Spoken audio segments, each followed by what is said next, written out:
Okay, so here's the situation. You're married or you have a girlfriend. You say to your girlfriend, let's just say it's your girlfriend, okay? Let's say it's a girlfriend that you live with. You say to her, "I'm going to go out and play disc golf with my friends." And she says to you, "I thought you would have wanted to spend the afternoon with me." To which you say, no, to which you feel guilty. You feel guilty. You have a feeling of guilt after her saying, "I thought you would have wanted to spend the afternoon with me." You have a feeling of guilt and decide that instead of going to play disc golf, instead you decide to spend the afternoon with her. But damage has been done. Damage has been done a little bit. It sets a precedent. Communicating with guilt. And obviously anybody can do this to anybody else. The reason I bring this up is because this exact thing happened to me years and years ago at the very start of my marriage, and set a very bad precedent. And what happened, I was surprised when she said, "I thought you would have wanted to spend the afternoon with me." And in my mind, in my body and mind, I felt guilty for one, but also questioned. I assumed there was an unconscious contract at play here because I felt guilty. I felt guilty because in my mind, I believed I had gone against an agreement that we had, which we didn't have.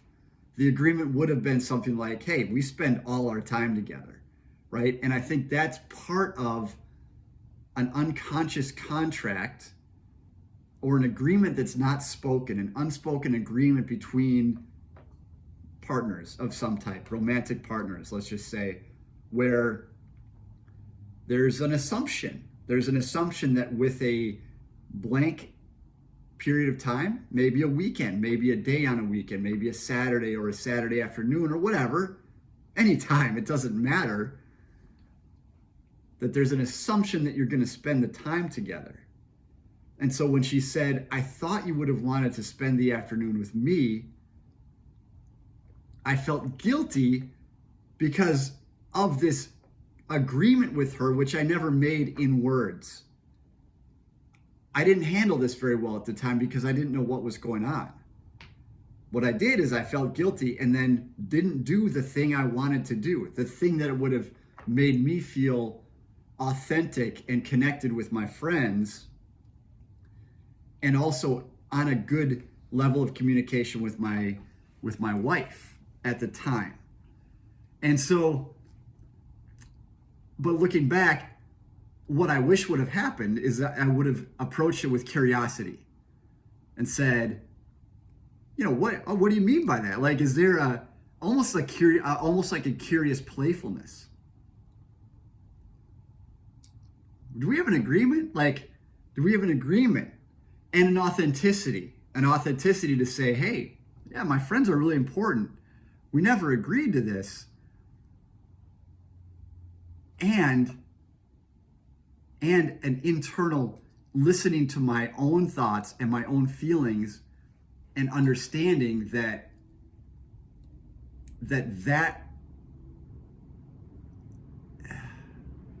I wasn't doing anything wrong. By the way, that I wasn't doing anything wrong by wanting to go play disc golf with my friends. And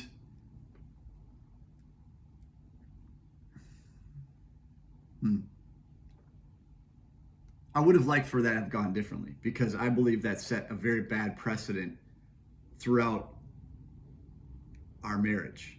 that communicating with guilt was something that works well, for one.